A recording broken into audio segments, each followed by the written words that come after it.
Bienvenidos a Terreno Liberado. En este podcast seremos Gerardo Rodríguez, tú y yo, acompañados de nuestros amigos, expertos y grandes maestros, tratando temas de cultura, recreación, deporte, música, salud, política y aquellos temas de coyuntura nacional e internacional en este nuestro terreno liberado. Comenzamos.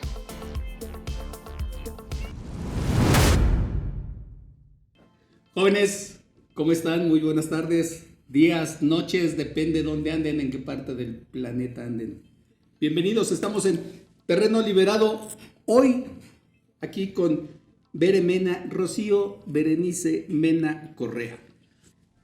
¿Cómo estás? Un gusto, Gerardo, un placer de estar aquí en tu programa. Miren, Bere, ¿qué es Bere? ¿Quién es Bere? Bere es narradora, estuvo 2 años en el IMER. Aparece como narradora berenjena. Berenjena solar. Así aparece en las redes. Ella es ganadora del ensayo para el Fondo de Cultura Económica por divulgación científica. Es estandopera científica. Ganadora de concurso de poesía Clamor del Polvo. Este que tenemos aquí en nuestras manos, ella es ganadora de poesía. Y miren, de lo que leo aquí, ejemplo, ha creado narraciones internacionales como El Aguizote Muy Acuache, organizada por la Sens de Lomus en París 2015. De ese tamaño es Bere y nuestra gran invitada el día de hoy. Participa también en La Noche de las Estrellas, con el paso cenital del sol entre la UNAM y el IEMS. Y bueno, eso es lo menos que ha hecho Bere, lo menos, porque trae actividad y trae tema y trae plática al infinito y más allá. Bere, preséntate por favor, nuevamente bienvenida. Muchas gracias. ¿Qué haces aquí en Terreno Liberado? Pues antes que nada, pues charlar contigo, Gerardo, porque tienes una trayectoria y una comunicación de redes con personas que les gusta la cultura, y estoy segura que los temas que vamos a ver hoy les van a fascinar como a mí, ¿no? De eso se trata, Claro. que sean divertidos y que nos pongamos a pensar qué onda con mi vida y estos temas y la poética y estos viajes que están entre el yo y la poética, todos estos temas que hay en medio de eso. Yo veo que lo que escribes tiene que ver mucho con tiempo, con espacio. Te metes en temas entre lo científico y entre lo que perdemos nosotros, que alguien podría decir como yo, de repente es algo muy etéreo, pero ella nos aterriza de una forma bien sencilla, por medio de la poesía y por medio de la ciencia. Dime, Bere. Pues a mí me gustaría comentarte a ti y a tu audiencia, a tus escuchas, acerca del viaje a los oráculos. Yo creo que ese es un buen punto de partida. ¿Y por qué elegí para esta charla los oráculos? Bueno, porque eso es muy antiguo. ¿Qué es un oráculo? Un oráculo es una visión, es un espacio-tiempo donde se pide respuesta al espacio de lo sagrado, al Olimpo en los griegos, al inframundo, y uno quiere situarse en ese punto de encuentro frente al destino. El hombre frente al destino y las estrellas. ¿Qué es las estrellas? Bueno, pues ahorita todo, hay una frivolidad o también hay una relativización del tema, pero antiguamente la astronomía tenía que ver con esta posición en el momento en el que naces y que representa una era. Entonces, los oráculos son tan antiguos como la fundación de las ciudades antiguas y como la literatura misma, porque yo lo digo desde el punto de vista literario. Claro. Y está presente en Edipo Rey, está presente en Jasón y los Argonautas y la búsqueda del vellocino de oro, en la Ilíada de Homero, en la Odisea. O sea, es algo permanente. Sí. Y en todo eso el hombre siempre busca cumplir su destino, renunciar a él o comprender qué vino a concretar en su mundo y en su espacio-tiempo. En esa parte que tú estás diciendo ahorita, perdón por interrumpirte, en esa parte que tú estás diciendo ahorita, era algo a lo que estaba muy apegado, y sácame de mi error, pero estaba apegadísimo a Alejandro Magno, a pesar de tener la escuela de Aristóteles. Es que eso es implícito, o sea, no es algo ajeno como ahorita nosotros lo dividimos, sino que tiene que ver con algo más allá de la frivolidad de nosotros de tírame la suerte. No, tiene que ver con el deber ser, o en la antigüedad con un deber ser de cómo cumplo mi destino frente a mi patria y a los hombres, porque hay un deber ser filosófico muy profundo en dar la muerte por los otros, o que valga la pena morir. Y que en ese morir hay un sentido de trascendencia y que hay un sentido de patria. Yo muero y mi muerte es la patria de esos hombres también que han muerto y por los que sumamos nuestra muerte a un destino común, que es muy diferente al leme mi destino y ver si me enamoro de alguien o me desenamoro. No tiene, eso es muy frívolo. Porque incluso... Voy a encontrar a mi media naranja esta semana. Ajá. Sí, no, eso sí es frívolo. No, yo creo que Alejandro Magno no tampoco pensaba eso, sino cómo mi vida tiene sentido para la patria y para el destino común de los hombres y para la muerte y más allá de la muerte. Entonces, los oráculos tienen esta condición de fundacionales, ¿no? Uh-huh. Funcionan para fundar una civilización, para crear con esta civilización un legado, un logos, una lengua, todo este entramado que hace que una cultura vaya heredando una estructura de pensamiento, la filosofía y las ciencias. Lo que pasa es que para nosotros en la actualidad nos cuesta mucho, como ya no vemos o se ha perdido esta lectura de los clásicos, es difícil entender ese sentido en la antigüedad de ese logos. Así es. De esa búsqueda de por qué es una epopeya, ¿no? ¿Qué es una epopeya? Pues el héroe fundamental frente al destino de los dioses.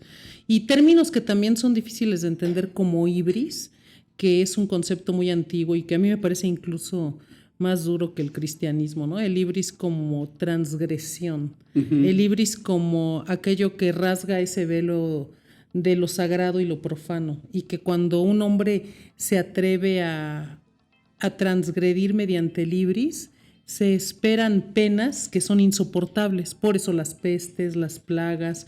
O sea, esto es muy antiguo. O sea, lo que vivimos en la pandemia también es muy antiguo. Es una reflexión sobre, ¿estamos dispuestos a pagar las transgresiones que cometemos? Y entonces la respuesta para los griegos siempre dicen, pregunta al oráculo, a Tiresias, pregunta quién es culpable de eso, cuál es el origen de esta transgresión o de este ibris. Y entonces, por ejemplo, Edipo, que es trágico el héroe no porque haya sido inteligente o se haya acostado con su madre en incesto, no es por eso, sino porque cuando descubre la verdad del incesto, se arranca los ojos porque comprende que su inteligencia no le alcanzaba para ver la verdad, la verdad de los dioses. Ajá. Y entonces comienza el verdadero camino del héroe. ¿Cuál es el camino del héroe? La penitencia. Uh-huh. Y decir, yo he transgredido y debo de pagar mi transgresión. Entonces el camino del héroe es que nos hereda la hospitalidad. ¿Y qué es la hospitalidad? Que Zeus obliga a los mortales humanos y semidioses a acoger siempre a Edipo porque es un hombre que está pagando la penitencia que debe. Entonces, el gran legado de un héroe trágico en ese sentido es el hombre que está dispuesto a pagar lo que ha transgredido. Y que ha sido modificado y malintencionado en el asunto de son tus pecados y te toca pagarlos, de a cómo vengan. Así es. Para sacar provecho. Exactamente. ¿No? Entonces, por eso siempre decimos que la frivolidad debemos de leer a los clásicos y entender ese sentido de oráculo desde la función de qué debo hacer y no pensar que venimos a este mundo para entretenernos, para pasar el rato, como se dice vulgarmente, para ser felices. Todo está implícito, pero en una función de un bien común o de la patria que somos todos, claro. O del sentido de la Ilíada y la Odisea, ¿no? ¿Por qué el príncipe Héctor, ¿no? El camino del héroe antiguo, ¿no? ¿Por qué Héctor sabiendo que va a morir al enfrentarse al semidios Aquiles, acepta esa muerte. Bueno, la va a aceptar porque es su deber ser, sabiendo que va a perder todo, que va a dejar huérfano a su hijo, que va a caer su ciudad y que quizá no tenga sentido. Pero el saber que tiene que hacerlo a pesar de lo que le espera, ya en sí mismo orienta a una persona a un sentido de madurez. ¿Cuál es el verdadero héroe? El que tiene que pelear sabiendo que va a perder todo. Pero hay un deber ser en eso, que es un cumplimiento con los demás en ese momento, en su momento presente. Entonces, si vemos el oráculo y el destino desde la literatura, nos da otra dimensión del porqué de los pueblos, o sea, del por qué existen los héroes. Y que ahorita, más allá de la posmodernidad, hay otro planteamiento del héroe. Pero nos falta a los lectores y a los ciudadanos otra vez ponernos en esta trayectoria de los tiempos, de ver cómo ha cambiado esta visión de la teoría del héroe, del destino y del deber ser, y cómo enfrentar lo que vivimos en estos tiempos, cuando no se hacen lecturas, cuando renunciamos a derechos, cuando nos dejamos llevar arrastrados por las crisis políticas y no entendemos bien el destino común de los seres humanos y nuestro destino personal. Porque el destino personal no es lo que nos lean las cartas. El destino personal tiene que ver con algo muy profundo, con el sentido de un legado arquetípico del viaje del ser humano a través de la historia, pero de un deber ser más allá, ¿no? Como cuando los padres padres inmigrantes deciden morirse, pero enviar un hijo a una embarcación, que saben que puede morir, pero le están dando la esperanza de que él sobreviva. Eso es genético, eso es antiguo, ¿no? Eso es lo mismo que hizo Héctor. Es lo mismo que hizo Héctor. Así es. Entonces hay un sentido genético de heroicidad en muchos de los actos humanos que son incomprensibles y que solo temas como la muerte y el amor nos dan una medida que no podemos frivolizar o razonar solo con la mente, sino son como brújulas muy antiguas que hasta que se atraviesan o se viven podemos entender sobre qué ruta caminar. Pero bueno, los libros, cuando vamos leyendo, son una buena compañía para entender esta forma de oráculos. O sea, entonces ahorita ya dimos como que un punto, ¿no? Los oráculos desde la literatura como una forma de comprensión frente a la cosmovisión humana, ¿no? En todo momento está el sino del hombre. O sea, yo creo que incluso todos aquellos que están en tragedia se preguntan, ¿yo por qué tengo que vivir esto? ¿Por qué yo tengo que atravesar esto? Es tan injusto. Es tan injusto. Claro. Pero son temas antiguos lo de la injusticia y el ibris. O sea, pero es que es justamente Edipo se sacó los ojos. Sí, claro. Pero es cuando no lo entiendes y cuando no has encontrado tu ser en este tiempo y en esta trayectoria. Es justamente cuando no tienes el compromiso de comunidad. Cuando estás en un individualismo muy, muy, muy fuerte y cuando pareciera que estás exactamente del otro lado, en donde no te interesa, no le encuentras un fin a la trascendencia o a la evolución, y mucho menos te preocupas por lo que viene atrás de ti o de dónde vienes. Exactamente. No tienes no sé ni de dónde vengo ni para dónde voy. O sea, mi asunto es aquí me tocó vivir y con eso. Y con ese castigo tengo que ver a quién me friego es. Y a quién destruyo para ganar su energía, para esta cuestión de la envidia. Hay cuestiones muy idiosincráticas o antiguas en Mesoamérica también sobre el mal de ojo y todo. Pero el tema de la envidia es prácticamente de dónde obtengo energía que no sea mía. Pero en contraste, por ejemplo, el oráculo de Delfos, cuando uno entraba decía, conócete a ti mismo. Y suena como muy escolar, ¿no? Pero literariamente el conócete a ti mismo es lo que tú mencionabas. Es de dónde vengo, porque si uno no tiene ese sentido, nada vale la pena. Claro. No vale la pena emprender una lucha, una travesía, saber por quién va a dar uno la vida y la muerte. ¿Cómo sabes? Bueno, diciéndolo en un muy, muy, muy mal ejemplo, y todavía hasta hace 2 décadas era ¿a qué equipo de fútbol le voy a ir? Así de simple. ¿Estás de acuerdo? Sí. O sea, ¿por qué claro. le voy a esa playera? ¿Por qué consumo o no consumo esto? ¿por qué voy a esta escuela? Así Mi es. amor a tal escuela. Así es. O sea, ¿por qué me identifico con tal persona? ¿Por qué leo o no leo? Exactamente. Definitivamente. Y ahorita son crisis, o sea, yo creo que básicamente yo más que dar teoría, no voy a dar aquí teoría literaria propiamente, sino estas formas de lectura antiguas, o sea, ser aeda era conocer de memoria los versos de la Ilíada y la Odisea y repetirlos pueblo en pueblo, ¿no? O sea, era una forma de civilización, ir contando una epopeya, una historia completa, una tragedia, comprender los augurios, lo que está detrás de los dioses. Y por ejemplo, en la Teogonía de Hesíodo, viene acerca de la fundación de las primeras fuerzas originarias, ¿no? Uh-huh. Y habla del Eros, que nace como la forma de un huevo, ¿no? En el Tártaro, en la negra, incubado por la noche y el caos, y cómo de este huevo primordial, Eros genera la primera especie viviente de la humanidad, antes de los dioses y titanes y todo, ¿no? Y esta primera especie son las aves. Entonces, ¿cómo se asocia este Eros al vuelo de las aves? Y lo que significa, ¿no? Para la humanidad, ¿no? Las aves como libertad y vuelo. Entonces, eso da una concepción de hacia dónde, qué es lo que los hombres buscamos. O sea, eso es un pensamiento personal. Como oráculo personal, todos los hombres buscamos volar y cantar, o sea, cantar con ese sentido de resonancia en el canto, como aquello que se une con lo divino, con el aire, con lo etéreo, con lo sagrado, ¿no? Y eso, entender estas cuestiones antiguas, aún en los mitos, nos orientan a construir una forma de pensamiento desde la poética, desde la belleza, desde el arte. Y eso creo que es lo que nos falta apreciar, o sea, no solo tomar la clase en la escuela y aprenderse y decir, ay, no sé por qué voy a ver mitos o relatos, sino comprender que hay un sentido detrás de todo esto, que es la estirpe humana, cómo la estirpe humana recobra el linaje que está anclado en o sea, suena como repetitivo o suena como cliché, pero efectivamente es cómo recupera su linaje desde las estrellas, uh-huh. El vuelo y en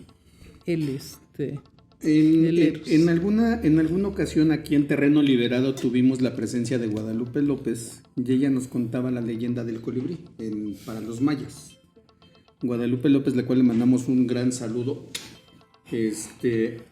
y nos contó cómo fue creado el colibrí y nos contó sobre la piedra, la pulida de la piedra y soplar. Y abren las manos, sale el colibrí. Ahí es donde empieza, yo creo, ella nos habla un poco de creación, porque habla de dioses y la creación sobre algo, déjame decirlo, sé que es un error, déjame decirlo así, sobre algo sin vida, una piedra, cómo lo transforman, y lo transforman en una ave en completa libertad, y donde la función es llevar el mensaje de una persona a otra y donde los seres humanos no pueden atrapar a un colibrí, no porque el colibrí no se deje atrapar, sino porque la función es precisamente esa, la de libertad y la de la comunicación, ¿no? Es que es algo muy profundo lo que dices, y fíjate, qué raro que lo mencionas porque tú y yo no habíamos hablado de esto, pero el proyecto de poesía que yo traigo es sobre el colibrí y la cuenta del tiempo. O sea, salió, yo no. Yo no se lo para que vean. Es que se abre, parece que abriste el velo de estas situaciones. Ya lo abro bien. A ver, dime, ¿qué es esto? ¿Qué es? Este es un regalo de mi amiga Tecuixpo. Ajá. Pertenece a esta cuestión de ayuno y de respeto que se hace en el tiempo sagrado, para marcar los tiempos de lo sagrado y lo profano, el tiempo que debemos de guardar ayuno para limpiar aquello que humanamente a veces no podemos controlar y para pulir el destino. Pero esto es mesoamericano, ¿no? Pero bueno, como estamos en esta cuestión de la poética, ajá, precisamente con lo que acabas de mencionar, el colibrí tiene tantos significados en el sentido del poder. En principio, el dios Huitzilopochtli corresponde al colibrí y el axolotl. Entonces hay una situación dual.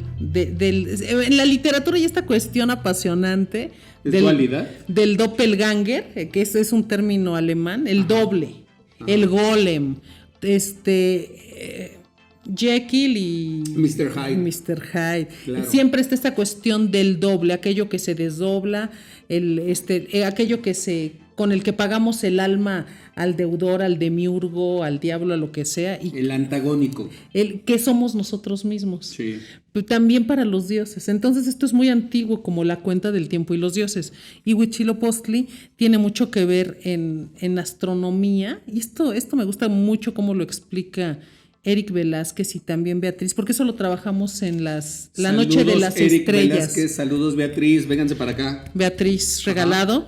Y el punto aquí de los mitos con el colibrí y Huitzilopochtli es que el significado del colibrí es tan bello así como la esencia del amor, que es minúsculo, breve, ligero porque no pesa, pero su vuelo representa la fuerza del latido del corazón. Sí. Y cabe en un corazón, o sea, un Huitzili es un corazón, ¿no?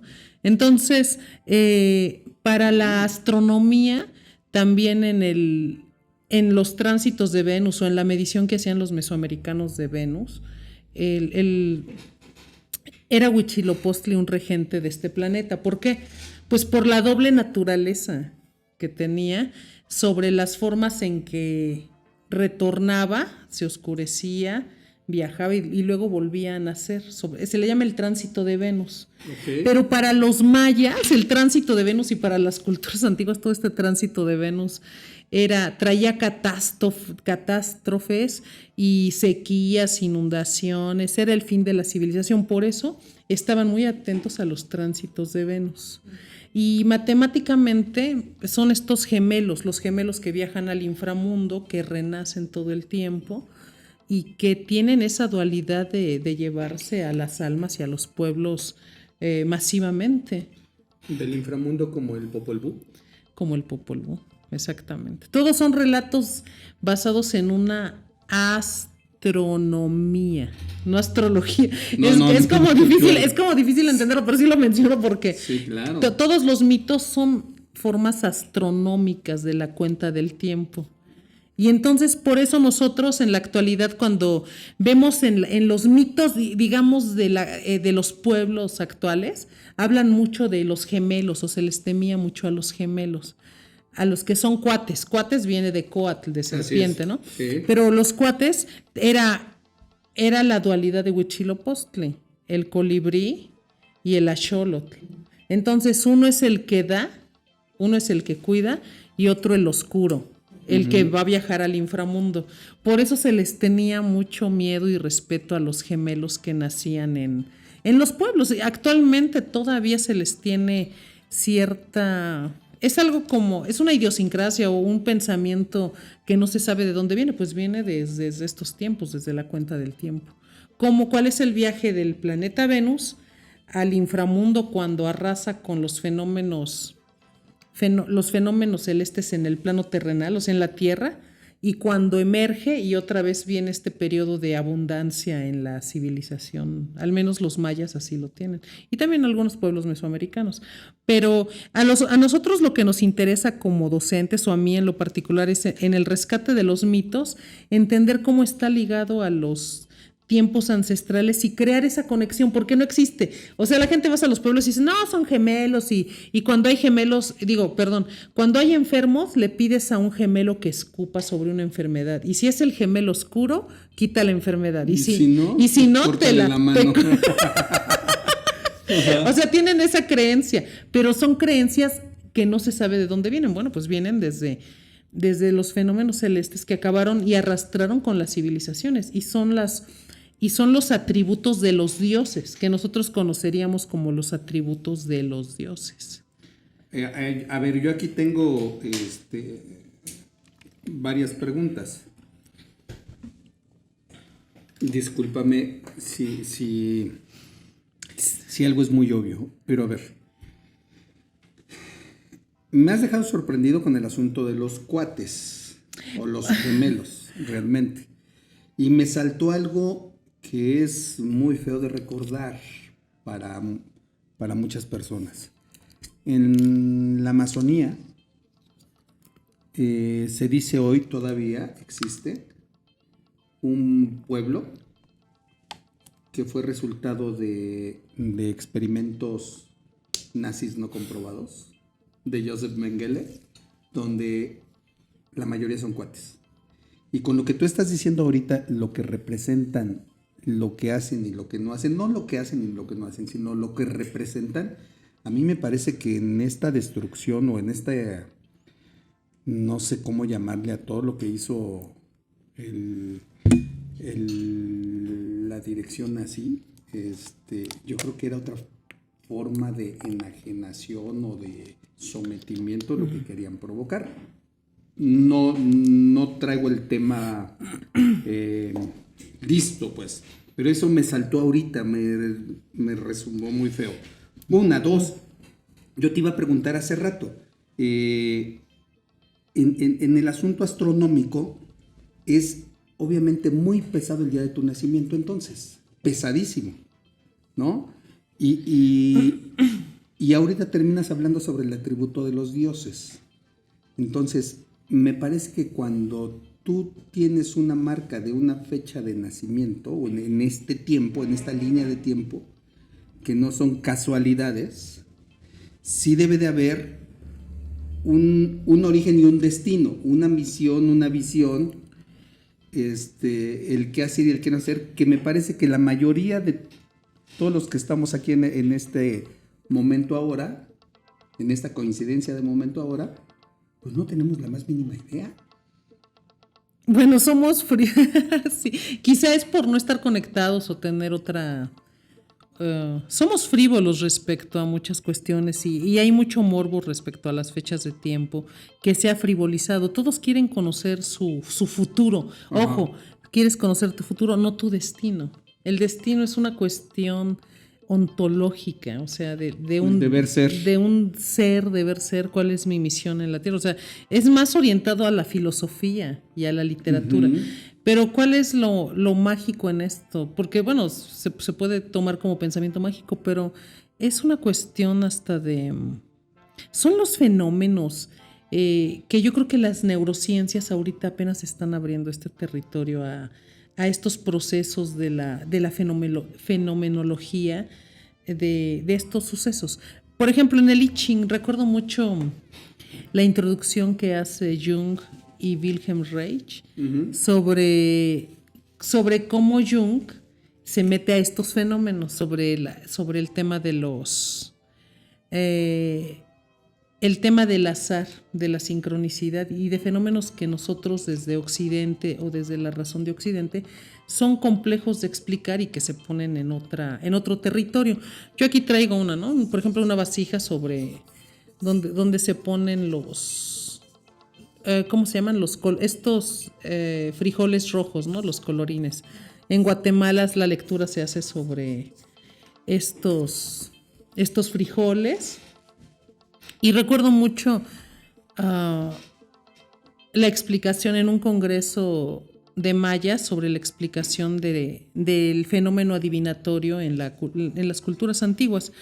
Y en realidad nosotros deberíamos abrirnos más a eso. También Jung lo hizo. Y ahorita voy a explicar por qué. Pero lo voy a hacer a manera de comentario, sin quitarle la autoridad a los especialistas en antropología e historia, de quienes hemos aprendido, como Alfredo López Austin, Eric Velázquez. Por ejemplo, preguntar 7 veces sobre una respuesta. Se plantea una pregunta, uh-huh, 7 veces se plantea la respuesta y es una uh-huh, cuestión matemática. Es que en realidad es una cuestión que yo lanzo a los matemáticos que nos orienten, porque es sobre este fenómeno 4-3 de azar y de... ¿cómo se llama cuando es probabilidad y estadística? Uh-huh. Es un asunto de probabilidad y estadística, como el I Ching. El I Ching es una forma de matemáticas, no es un azar de sí porque sí, sino te da en las respuestas del I Ching variables, pero son variables matemáticas, como ahora las conocemos. ¿Teoría del juego? Es teoría del juego. O sea, tú dices, ¿cómo va a estar el clima mañana? No, pues hay probabilidad, son probabilidades. Uh-huh. Entonces, si decían, ¿cómo te va a ir en la entrevista con tal rey o con tal cuate? Voy a entrevistarme de 7, pues 5 contra 2. Bien, esta es tu probabilidad y tienes que actuar bajo esta probabilidad. Entonces, también es una cuestión matemática. Pero vamos a entrar al punto de discusión donde Jung hace este giro de tuerca. Dice en esta introducción al I Ching que ellos querían llegar a un pueblo donde hacía falta agua o lluvia, ¿no? Uh-huh. Y nadie podía hacer que lloviera. Entonces van por lo que en México sería un tronidero o un hacedor de lluvia, van por un hacedor de lluvia a otro lugar y el hacedor de lluvia les pide lo que necesita y dice, ¿qué necesito hacer? Necesito que me busquen un lugar fuera del pueblo donde solo esté tranquilo y no tenga yo nada que ver con el espacio donde esté el conflicto. Y yo me meto ahí y a los 2 días haré lo que me piden. Efectivamente se mete, medita o hace lo que tiene que hacer, nadie lo sabe.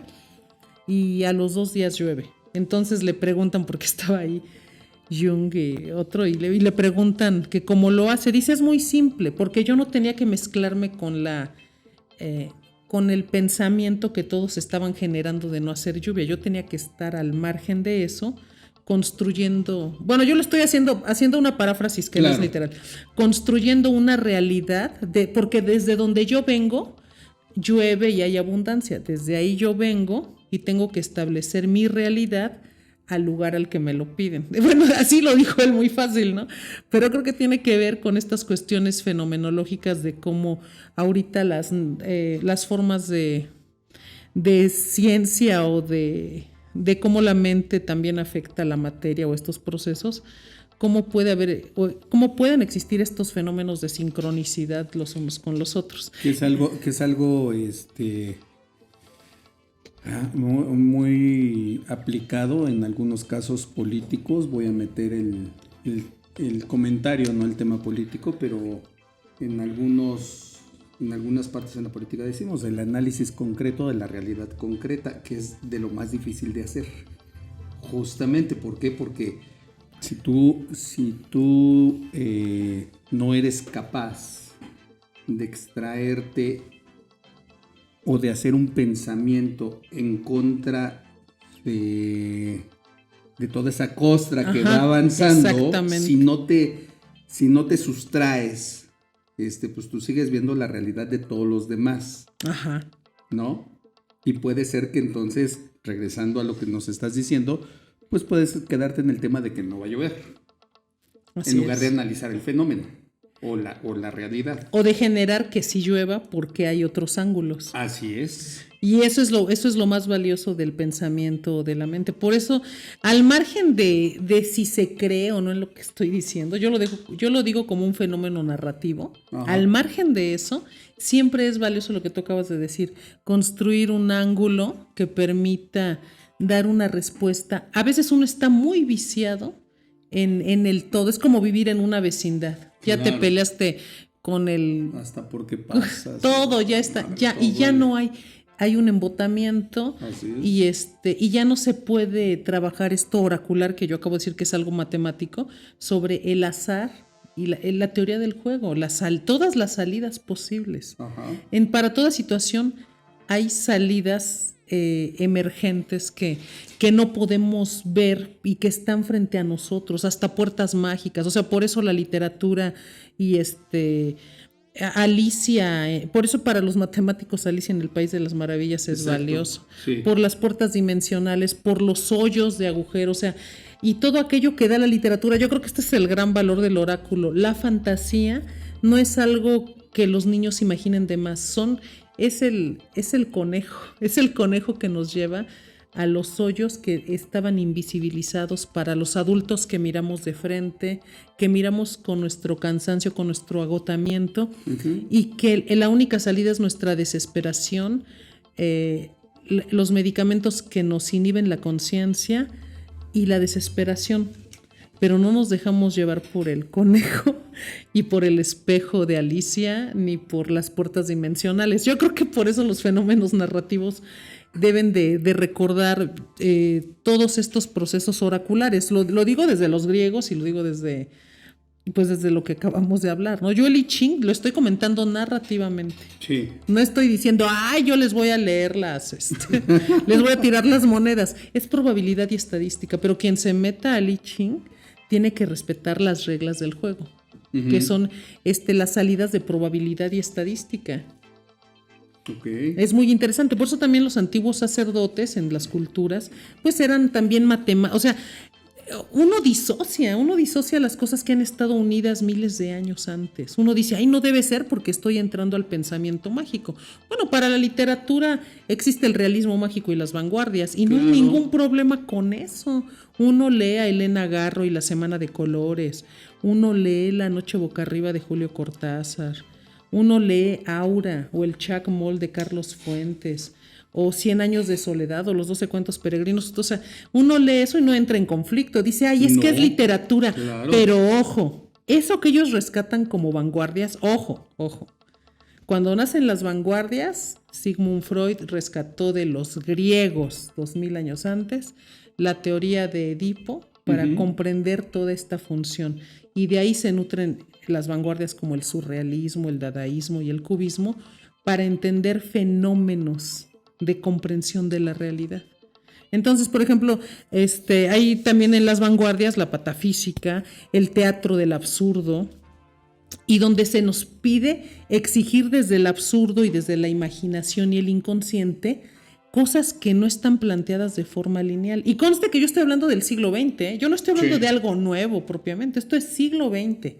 Entonces, el problema es que hay una desconexión literaria de los lectores del siglo pasado y se quiere redescubrir esto sin entender que esto ya ha sido rebasado, que hubo una primavera de Praga, que hubo una serie de movimientos sociales, que nace el feminismo, que hay una serie de resistencias que surgen en estas vanguardias para hacer frente a una realidad que no nos gusta.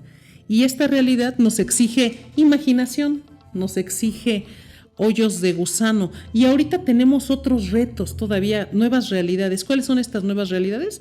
Bueno, la teoría de cuerdas, la forma de viajar en el espacio, la forma de observar el espacio desde el James Webb, porque así como vamos observando, volvemos otra vez al tema inicial de Mesoamérica y las culturas antiguas, que es la cuenta del tiempo. Y yo diría la fuente del tiempo, la fuente desde donde se está originando permanentemente, eternamente el tiempo. Y entonces eso ya nos obliga a decir, lo que creíamos tampoco era cierto, pero es más profundo y es más extraño de lo que yo pensaba. Yo me quiero imaginar, por ejemplo, el asombro que tenía Giordano Bruno al dar una respuesta a los inquisidores de su época y proponer todo lo que él decía, ¿no? Que el universo se expandía, que el universo podía ser un animal. Decir eso le costó la vida. Sí. Y nosotros estamos ahorita en ese cruce de caminos, y de caminos infinitos y fractales, que no tienen nada que ver con algo dual. O sea, la realidad se nos presenta más compleja. Y yo pienso que las vanguardias literarias dan ese sustento desde el siglo pasado para ahorita ir evolucionando. También, por ejemplo, cuando Julio Cortázar y Jorge Luis Borges plantean toda esta literatura de ciencia ficción, pero también utilizan este sistema de mandalas o de laberintos como formas de encuentro, volvemos otra vez al mito del laberinto, ¿no? Griego, volvemos otra vez, retornamos una y otra vez. Y este laberinto griego, hay algo padrísimo que utiliza Jung para hacernos explotar, ¿no? Su gran descubrimiento en el inconsciente es el sí mismo. Un hombre despierta cuando llega a su propio centro. Su propio centro es el sí mismo. En el laberinto del Minotauro, la salida o la respuesta no era salir del laberinto, sino llegar al centro, ¿no? Entonces, el hilo de Ariadna, ¿cómo encontramos este hilo de Ariadna narrativo para saber que aún perdidos frente al monstruo griego, como narrativamente hallar la hebra de salida. Eso es, yo creo que ahorita sería esa toma de conciencia. Lo hizo Julio Cortázar con La Maga en Rayuela, ¿no? En una París en una París fragmentada donde te encuentras solo por el latido de tu corazón o porque estás amando a alguien y te encuentras y te desencuentras. Y lo han hecho muchos otros autores. O sea, bueno, esto que es una trama de las vanguardias es lo que ahorita otra vez necesitamos redescubrir. Ahorita hay otras formas de comunicación, que son estas cuestiones. Están los influencers, los TikTok, pero al margen de eso, ¿qué es lo que se está proponiendo? Yo me pregunto, como esta nueva generación de habitantes de las redes inmediatas, si me voy a apegar a alguien que me va a hacer perder mi tiempo en frivolizar y reírme, o alguien que me va a mostrar laberintos de conciencia y me va a ayudar a salir de ellos, o voy a descubrir yo temas que ya son bordes, ¿no? Se tienen que hablar de todos los temas, pero una persona que no tiene un andamiaje de la construcción de logos desde los mitos, es muy difícil que pueda comprender la complejidad del universo que ahora se nos está planteando como humanidad. Y vuelvo al tema del destino, ¿no? Estaríamos en el mismo viaje de Ulises, de vuelta a Ítaca. ¿Hacia dónde vamos a dirigirnos como destino? No como navegante egoísta de las redes, donde solo busco mi propio mundo personal. Porque hay muchos... Y la inmediatez. Y pues sí, pero ojo, para Jung, o sea, para los que también, él hablaba de los arquetipos. Los arquetipos son dados a todos los seres humanos solo por tener genes. Ajá. Y por tener un desarrollo de la espina dorsal y por tener una conciencia. ¿En qué estamos unidos todos donde no podemos hacernos ajenos? En los sueños, en las pesadillas, en el inconsciente, ¿no? ¿Qué es lo que vamos nutriendo? Por eso yo también le comento a mis estudiantes, ¿no? La poesía como un acto de poder para hablar con el inconsciente. Ese es lo que los antiguos griegos, ¿no? El inconsciente oracular. Pero sería más que nada en el sentido de hablar para establecer estrategias, como lo hizo el teatro griego antiguo, para establecer la catarsis, para establecer rutas de comprensión sobre el lenguaje, sobre la belleza. Por eso estaba personificado en los dioses, pero son formas de lenguaje.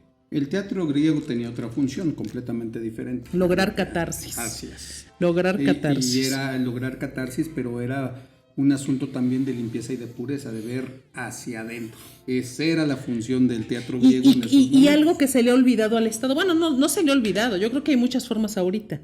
Era para conservar el Estado y claro, para que el Estado siempre evolucionara. Y aquí estaba en relación a la polis, a la catarsis, o sea, qué importante, ¿no?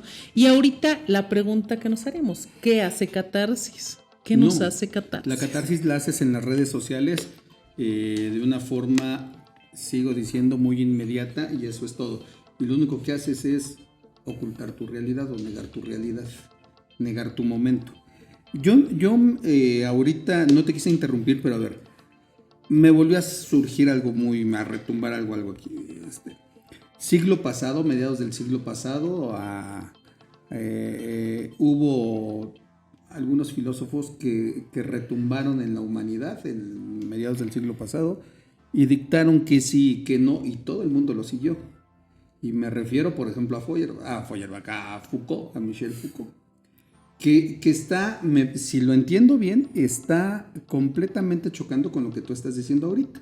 O no sé si él trató de abrir más esas puertas de la percepción para decir si realmente era real tu realidad, diría. Se me fue el nombre autor, Vaslavsky. No, okay. De las puertas de la percepción era de Huxley. Y de ahí el nombre del grupo de mi querido amigo James Douglas Morrison. Las puertas de la percepción. Hasta donde antes. Pero a ver, ¿en qué me quedo? Es que son dos. Termino. A ver, entre lo que quiso a lo mejor de construir como un nuevo pensamiento para una sociedad o para una comunidad. Completamente, no sé si fue como un principio de una globalización, lo que trató de hacer Foucault, y lo que por otra parte, que fue satanizado, y no sé si fue como soporte también, me regreso a los 40 con Heidegger, otro cabrón, que decían cuál era en ese momento, o cuál debería de ser en ese momento tu forma de pensar, o tu forma de actuar, o tu forma de ubicarte en esa actual realidad, como para romper lo que venías arrastrando, borrarlo y liberarte y ser propositivo para lo que se venía construyendo. Me parece que ellos, que en esa parte lo que hicieron fue como tratar de cortar de tajo, cortando ese hilo conductual o esa línea de tiempo y tratando de formar en el ser humano una nueva corriente de pensamiento y de empoderamiento o de cuando te haces de algo de apropiación. De apropiación. Así es. Gracias.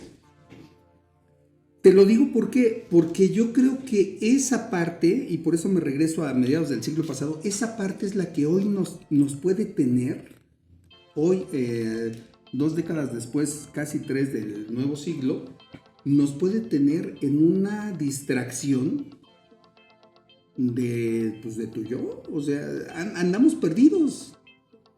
Hoy no hay forma de recuperar, ahorita, lo que tú estás planteando. Ya nadie lee a los clásicos, ya nadie se regresa de aquel lado. Pues esa sería una tarea muchísimo más titánica, ¿no? Bueno, la literatura lo da todo el tiempo. Yo también tengo casi como que justificar por qué es importante. Es tan importante como soñar y vivir. O sea, la literatura es no solo de pan vive el hombre, o sea, se aplicaría. La literatura es cómo sueñas, cómo estableces tu reino del yo en el inconsciente, cómo estableces tu diálogo con aquello que no es racional.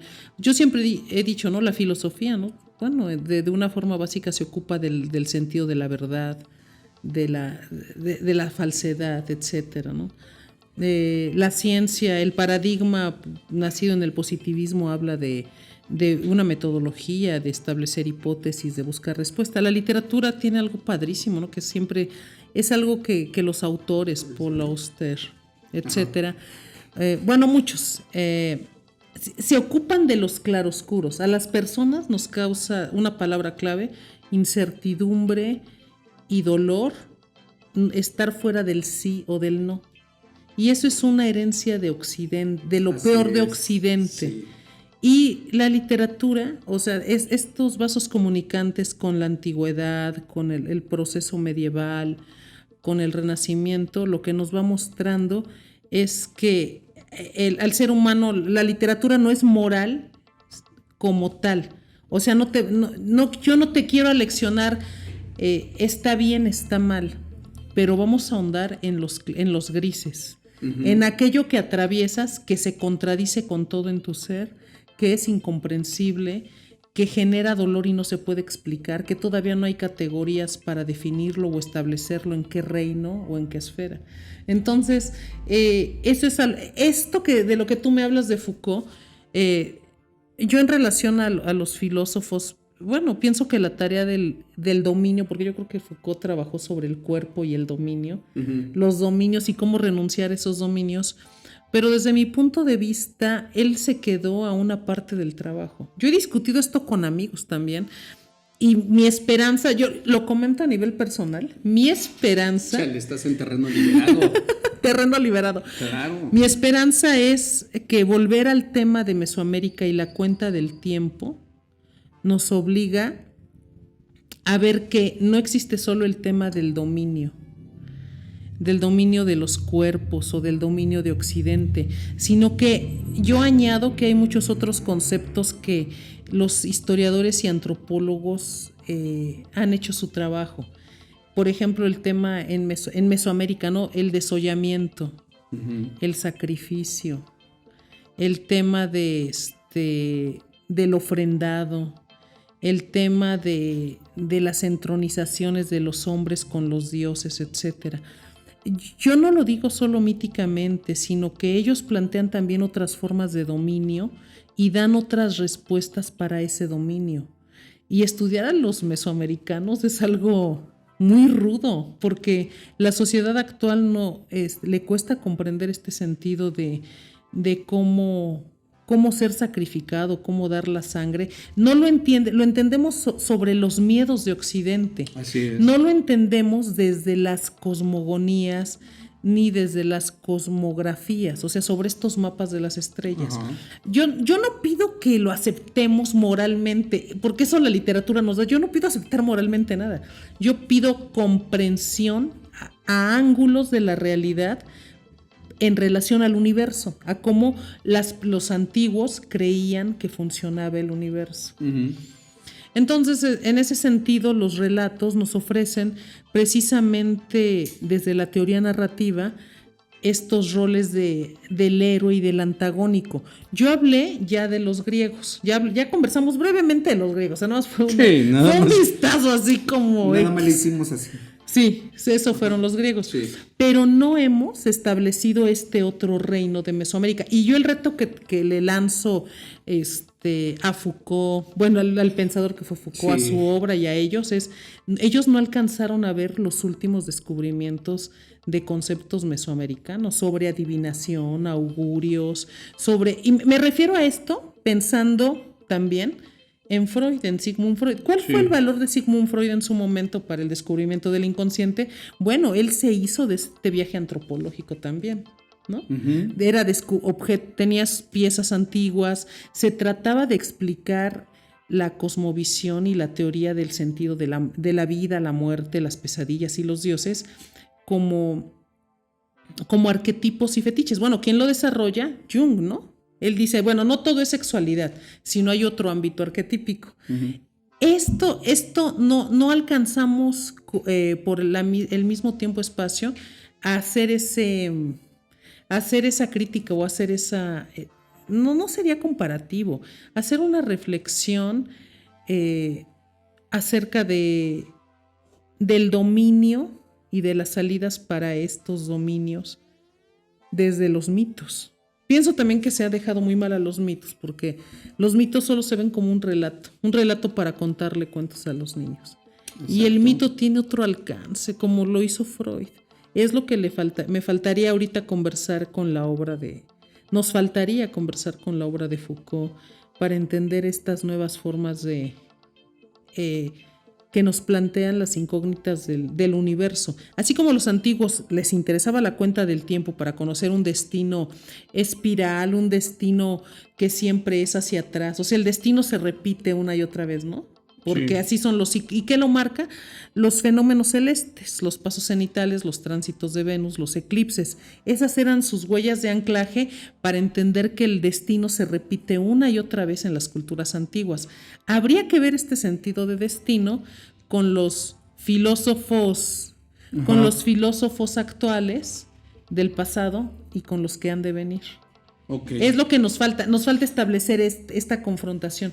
Y apenas acaba de fallecer nuestro querido el doctor Alfredo López Osti. Por ejemplo, todavía no tendríamos que leer toda su obra para comprender el alcance de los mesoamericanistas en conceptos que todavía ni siquiera han dialogado con los filósofos del siglo pasado. Yo creo que esa es una gran tarea. Hay una desconexión ahí. Hay una desconexión. Sí, y nosotros tenemos que repensarla. Yo también tengo hermanas que viven en Europa y que ellas dicen, es que aquí ser heredero de los griegos nos da otro occidente. Ajá. Y haber pasado por la Edad Media da ciertas estructuras que fueron legadas de la Edad Media, pero Latinoamérica y México no tenemos eso, y de pronto hay una imposición de pensamientos que aunque ahorita es un mundo globalizado, sí son formas de construir la realidad. Cuando nosotros soñamos, viajamos la realidad hacia el pasado y hacia el futuro. O sea, la vida de los seres humanos, al menos desde la literatura, no es lineal.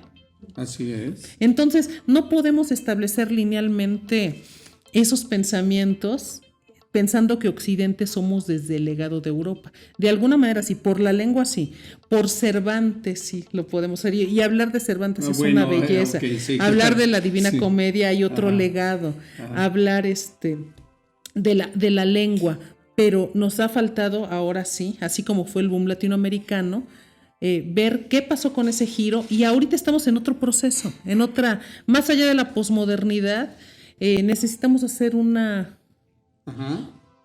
necesitamos tener viajantes, así como son viajantes a las redes sociales, viajantes a la narrativa, a las narrativas, en qué quedaron, qué pasó después de... ¿Tú no crees que nosotros estamos hoy en una recuperación y en un viaje, hoy vamos en un viaje de reconocimiento hacia lo latinoamericano? Es que lo latinoamericano tuvo su momento con el boom latinoamericano, lo tuvo. Hablando de literatura. Hablando de literatura. Sí. Vinieron las dictaduras, vino este periodo de desencanto. Ahorita el gran momento lo tiene Ucrania, el petróleo y este fenómeno de los procesos de energía. Lo tiene China con su con esta tecnología parecida al sol. Hay puntos donde estamos, pero es lo que yo estoy platicando contigo. Sí. ¿Cuál es el punto con Latinoamérica que creo que apenas se está sembrando? No creo que sea algo dado por hecho o establecido. Es reconocer que en la cuenta del tiempo es nuestro discurso sobre la forma de interpretar los cielos, o sea, la nueva astronomía. Debe de estar. Estamos por eso insisto, estamos en una reconexión, en una reconstrucción, nos vamos en vías de... Yo pienso que estamos apenas en la visión. Ajá. En que recibimos, es que no sé cómo decirlo antiguamente, en conectarnos a las formas de los augurios, sí, para decir esto que teníamos antes, este sistema augural, este sistema oracular, este sistema de mapas invisibles por el que se funda México Tenochtitlan, tenía un sentido, quedó interrumpida su comprensión. ¿Qué es un mapa invisible? Un mapa invisible es como Xochicalco o estas zonas de Oaxaca, ¿no? Que se les conoce como los ombligos del mundo. Sí. Son lugares donde se reciben las visiones de los dioses, donde se construye estos sistemas astronómicos antiguos, desde donde se puede ver ciertos ángulos del universo, de la Vía Láctea, y desde ahí crear este cosmograma, que es este mapa de espejo de la tierra sobre el cielo, y hacer que coincidan, que también es muy parecido a lo que hicieron los egipcios, ¿no? Esto es muy antiguo, claro, muy sabido, pero en México hay estos ombligos. Entonces, sobre estos ombligos, como se ha metido mucha cuestión mágica y fantástica, se le ha perdido también ese nivel de respeto que merece, y que es lo que los nuevos astrónomos, la Noche de las Estrellas que generosamente ofrece la UNAM, es un espacio de discusión astronómica para establecer estos espejos, para comprensión, ¿no?, de los fenómenos celestes antiguos. Entonces, desde ahí debemos de replantear conceptos avanzados, no mágicos. Bueno, la magia como... Bueno, yo entiendo quizá la magia como la alquimia medieval también, ¿no? Que la alquimia son procesos de integración de los opuestos. Es el nacimiento de la química. Y hay cuestiones que los seres humanos no entendemos, que lo confundimos todo.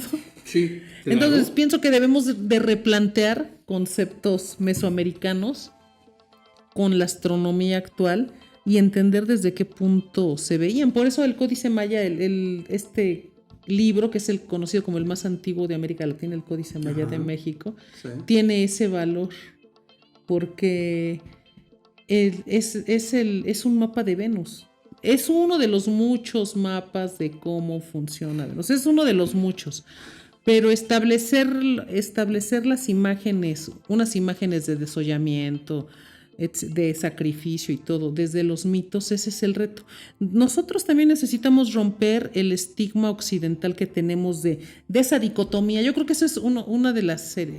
ya lo mencioné antes, pero debemos romper esa forma heredada del sí, no, blanco, negro, esa dicotomía. Y que está muy entrañable también en frivolidad, libertad. Incluso aunque la gente crea que sea libre y que es muy novedosa en lo que hace, aún en ello hay esa dicotomía. Así es. Porque falta entrar a esta cuestión de los claroscuros de los conceptos. Y creo que ese es el reto ahorita. Yo le diría a tus radioescuchas, hay que leer a Alfredo López Austin, hay que ver el Códice Maya de México, hay que leer la obra de Eric Velázquez García, de este libro que va a sacar de La Morada de Dioses, editada por el Fondo de Cultura, que yo creo que va a abrir mucho la comprensión a los fenómenos mesoamericanos, y que desde esas categorías o mapas de conceptos comprender y construir el destino colectivo. Pero es algo que se debe pensar. O sea, yo no puedo decir el destino está porque eso, o sea, lo oracular era sagrado porque no era frívolo. No sé si se comprende, sí, claro. Eso. No era frívolo, no era como te voy a leer las cartas. Te voy a revelar tu futuro, porque si yo te revelara tu futuro, te quitaría el trabajo que tú tienes de saber quién eres. Claro. Y el quién eres te obliga a renunciar a tus deseos. No sé si me explico. Sí. Incluso el dolor de renunciar solo a lo que yo quiero egoístamente. Uh-huh. El deber ser es, tengo que cumplir. Y eso es... hay muchas formas, pero bueno, yo lo digo así. Serías literariamente. Muchísimo más egoísta de lo que aún eres. Selectivo y comprenderías por qué toda esta cuestión del cruce de caminos de la antigüedad, esta cuestión de qué decisión tomar, hasta de, ya vamos a Shakespeare otra vez, sobre el mapa de la ruta de decisiones de los seres humanos. Uh-huh. Y nos daríamos cuenta que todos estamos influidos unos con los otros con este sueño de la humanidad y este sueño que es el inconsciente y que nos hace navegar en los deberes seres del otro.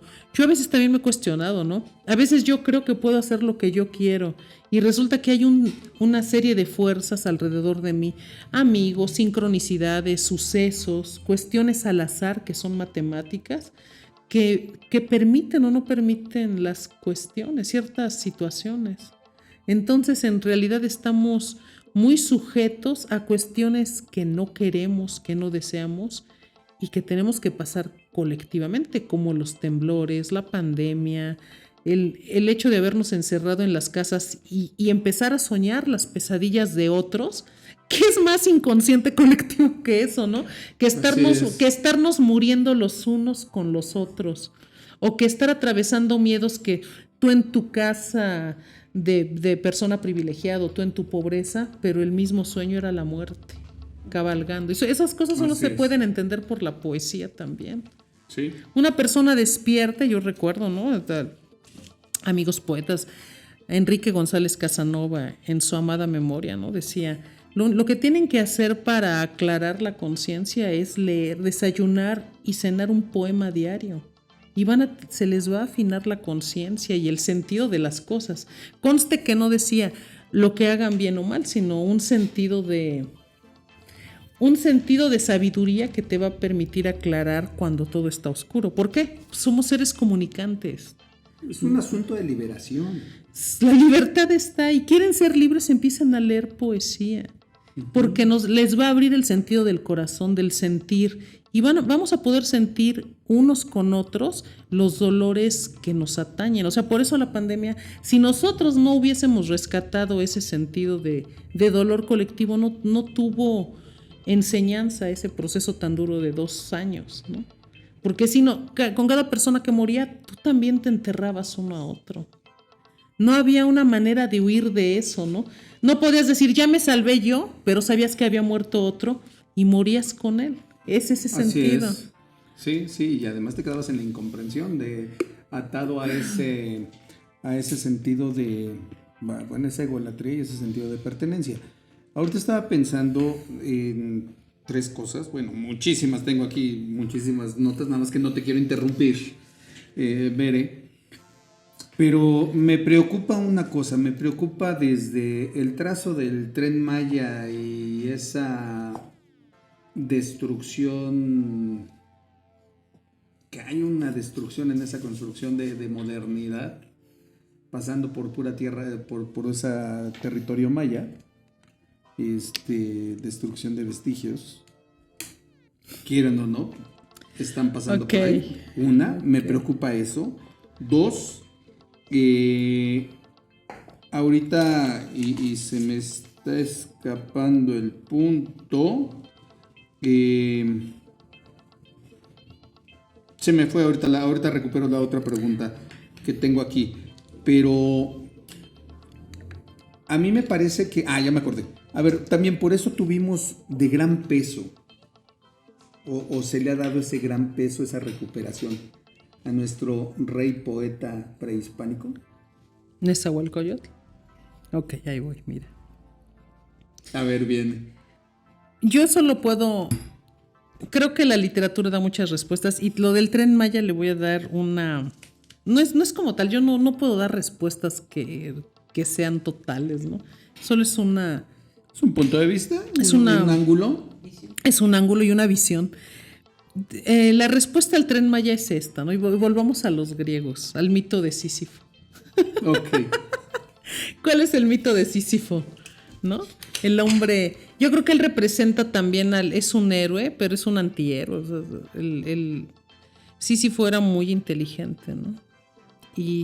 Pero bueno, sacaba ventaja de las transgresiones de las cuestiones de los dioses, de Zeus, de lo que veía que otros hacían mal. Eso es como muy idiosincrático, ¿no? Ajá. Ves que alguien hace mal algo y vas y lo extorsionas o le sacas ventaja. O dices, yo no hago lo que debo. O aprovechar la oportunidad. Sí, Ajá. entonces, yo estoy mal, pero tú estás peor y tú haces esto, ¿no? Esas son formas así repugnantes de no cumplir con el deber ser. Lo que te dicen en arras de piso es, tú te pusiste. Punto. Sí, Sísifo sacó ventaja, ¿no? Entonces, fue castigado.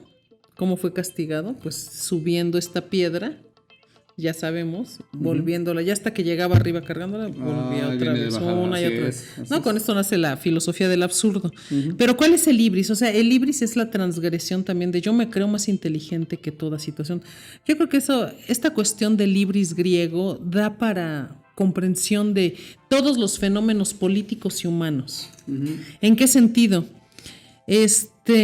Nos creemos, el gran sentido es yo con mi ingeniería, mis matemáticas, mi inteligencia, mi capacidad, puedo hacer la obra que quiera y nada me va a detener porque ostento el poder.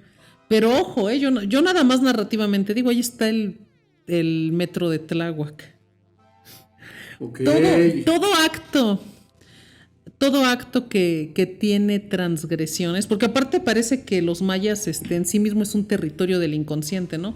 Lo abres y salen ciudades antiguas, y salen sistemas funerarios. Es como ir a un terapeuta. No, pero déjame decirte, ahí te interrumpo, no sale eso. Sale realmente otro mundo en el cual te sientes tú diminuto. Y perdón que lo diga de esta forma, te ves inútil o te ves diminuto ante toda esa...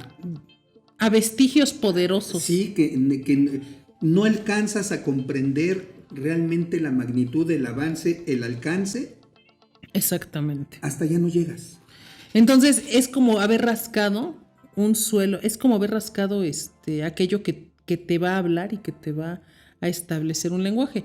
Es la modernidad frente a los restos milenarios, ¿no? ¿Cómo van a hacer esa confrontación? Yo solo aplicaría lo de Sísifo. Y estas ciudades invisibles.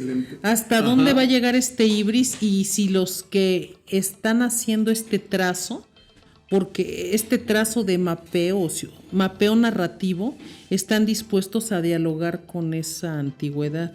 ¿Y cuál es el precio de esa antigüedad? Por eso yo he estado hablando de que hay todo un sistema de comprensión antigua que no ha hecho este diálogo sobre conceptos como desollamiento, sacrificio, muerte, vida, ofrenda, y hay más conceptos, augurios, porque son sistemas arquetípicos que dialogan, o sea, no sé si me entienden. Ahorita me estoy acordando de algo, perdón por interrumpirte, pero me estoy acordando de la función del Chacmol. Justo. Chacmol. Me estoy acordando así es. No, pero además, sí, o sea, me estoy acordando del Chacmol. Ajá. Exactamente. Entonces, hay una serie de relatos de cómo todo eso es narrativo, ¿no? O sea, no tiene Carlos Fuentes este cuento del Chacmol. también. Y todos estos relatos de cómo desentierran dioses y, por ejemplo, este relato de la ciudad, ¿no? Cuando llevan el Tlaloc del lugar donde estaban al Museo de Antropología y no paró de llover. Sí. Eso, bueno, sería sincronicidad. Pero entonces, frente al Tren Maya, siempre el ibris de la soberbia de los seres humanos es lo que quieres vivir tu soberbia hasta donde quieras llevarla. O sea, manifiéstalo. Ahora viene en esta narrativa griega, viene la transgresión. ¿Cómo vas a pagar esta transgresión? Con peste, con muerte, con desolación, con miseria, bla, bla, bla, bla, bla. O sea, es como una narrativa permanente, este Sísifo y este absurdo de pagar una y otra vez las cosas, ¿no? Por eso era el castigo, ¿no? El eterno retorno. Y el eterno retorno, creo que la soberbia, el término soberbia y eterno retorno tienen que ver, porque la soberbia es yo estoy por encima de todo, de los dioses y del inframundo. O estoy por encima de la voluntad de los seres humanos, hay muchas formas, pero el pago del eterno retorno, o sea, ¿cómo las personas nos volvemos locas también en la pandemia? No morimos, pero estábamos en un eterno retorno, encerrados, dando vueltas una y otra vez sobre la televisión, sobre la plática del doctor, sobre salir o no con el cubrebocas, todo era por Zoom, todas las reuniones. Yo ya no puedo ver el Zoom ahorita. Bueno, sí lo puedo ver, pero estábamos inmersos en un eterno retorno que era un castigo permanente. Entonces hay eternos retornos que nos van a orillar a castigos que no nos podemos salvar. Aquí la cuestión no es la soberbia, sino el punto de pago de todos los involucrados. Estábamos ahorita en la novela, ahorita que dices cómo estábamos por encima de demás, estábamos en la novela de Wells, en El ojo que te vigila, ¿no? Exacto. Así estábamos, justo. Y mira, ahorita que hablabas de Tlaloc y todo ese camino que pasó hasta llegar a antropología, es cierto. En la década de los 50, 60, 70,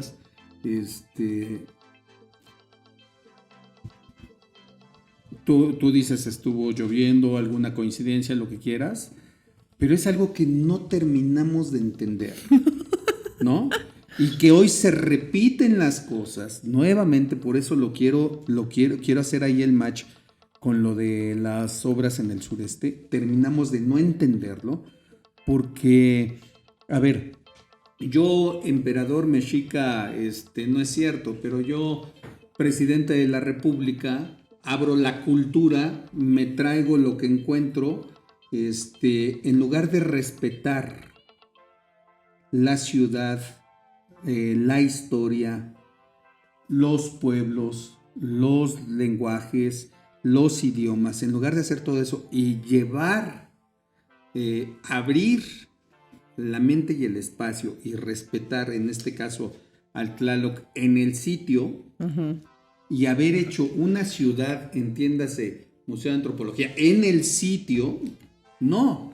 Lo violento me lo traigo y lo que yo hago, en otras palabras, es mi ciudad, mi reino, mi balón. Hay algo, ¿no? Hay algo que trabaja la literatura, como el mapeo narrativo. Que es los trazos, ¿no? Los trazos simbólicos. ¿Dónde estamos situados? Es muy común, por ejemplo, estos lugares donde estableces una realidad, sea cualquier realidad narrativa, ¿no? Y esa realidad es muy común de México. ¡Ay, aquí era un panteón! Bueno, que sí, que con las inundaciones del siglo XIX, muchos panteones sí quedaron bajo las construcciones nuevas, ¿no? Entonces todo está lleno de panteones. Pero el punto del mapeo narrativo es lo simbólico, los sustratos, las capas que están debajo de un suceso. Tú haces un edificio moderno y abajo hubo una matanza, abajo hay un panteón, abajo fue un manicomio, los restos, ¿no? O sea, la Gran Tenochtitlan es ese mapeo narrativo. La catedral, o sea, recuerdo el relato, ¿no? Que hacen, por ejemplo, este relato apasionante de cuando Hernán Cortés está huyendo de la Gran Tenochtitlan por el camino de Tacuba. Ajá. y puede ver a la distancia cómo le están sacando, están sacrificando a sus soldados, ¿no? Y están haciendo zompantli a los caballos y a todos, ¿no? Ajá. Y ellos no se recuperan de ese horror. Bueno, sin hacerlos víctimas, o sea, nada más estoy hablando del relato, Sí, meramente sí, del sí, relato, ¿no? Ahí se establece San Judas Tadeo, San Hipólito, ¿no? La iglesia San Hipólito.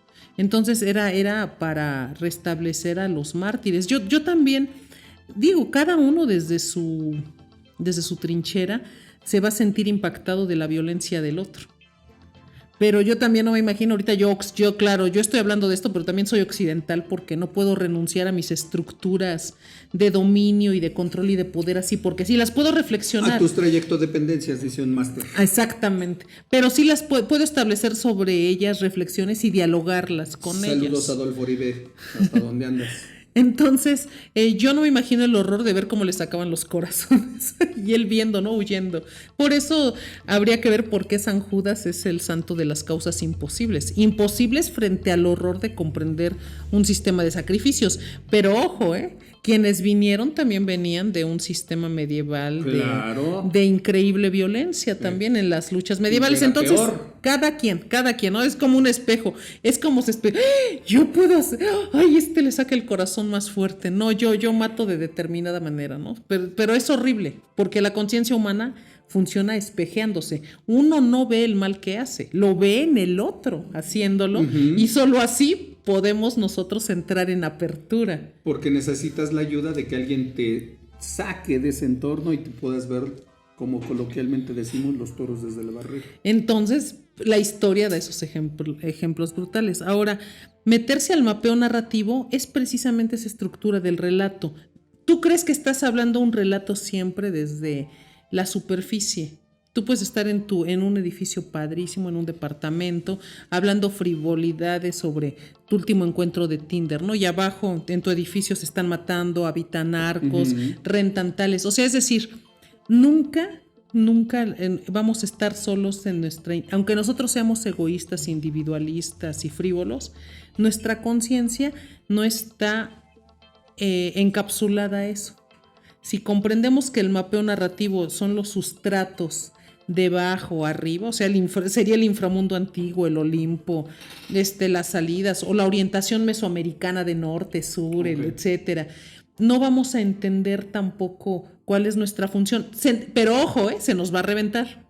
Okay. Porque todos los sistemas de cuenta del tiempo te están continuamente diciendo en qué época vienes. O sea, un ejemplo que yo les digo también a veces a mis estudiantes es que hay destinos comunes. ¿Cuáles? Cuando te toca un terremoto, cuando te toca el fenómeno del Niño. Son fenómenos geográficos dados por el movimiento geográfico de la Tierra, ¿no? Entonces vas a vivir una sequía, va a haber hambre, va a haber pobreza, y no es que alguien te cuente, ahora va a haber pobreza, son fenómenos que se dan. Entonces sí hay un destino común. Okay. Pues, a ver, déjenme hacer una pausa. Estamos en Terreno Liberado con Bere Mena. Y la verdad es que esto ha sido fantástico, increíble. Y apenas hemos hecho así a la cortinita. Apenas. Sí, vamos a rasgar. Sí, imagínense todo. Porque justamente yo creo que de eso se trata hoy Terreno Liberado. Yo creo que es avanzar. No sé si sea correcto decir transgredir y llegar un poco más allá de donde hemos llegado. Todos los que estamos aquí ahorita, hasta donde hemos llegado hoy, bueno, hay que llegar un poco más allá. Bere, por hoy un mensaje que quieras dejar a nuestros amigos de Terreno Liberado a manera de despedida por hoy, porque te queremos aquí en Terreno Liberado una vez más y 50 veces más. Vamos a leer juntos, vamos a leer porque nos falta leer las cuentas del tiempo, las cuentas personales del destino y los mapas con los que nacimos bajo las estrellas, ¿quiénes somos? Esas eran las grandes preguntas. Hoy miren las estrellas y pregúntense bajo qué mapa estamos hoy tomando riendas de nuestro destino. Siempre fueron las estrellas, siempre miramos los hombres más allá de la Vía Láctea para saber hacia dónde nos movíamos. Y esto va para la astronomía. ¿Y qué te puedo decir? Las cuentas del tiempo a mí me vuelven loca. Ya hablaremos Pues más nos de vamos a eso. enseñar, nos vas a enseñar sobre eso, sobre las cuentas del tiempo. Y mira, veré. Wow. Terreno liberado para Bere. Muchas gracias, Gerardo. Por favor. Muchas gracias. Aquí en Terreno Liberado, Bere Mena va a estar 1, 2 y 3 y 50 veces más. No se lo pierdan, por favor, en cualquier parte. Esto es para cualquier parte del mundo, en cualquier horario. Bere, por favor. Muchísimas gracias. Gerardo, un placer. Qué bueno que estás en Terreno Liberado. Y jóvenes, Terreno Liberado, Bere Mena, yo soy Gerardo Rodríguez. Por favor, pórtense mal, cuídense bien. Les quiero. Chao.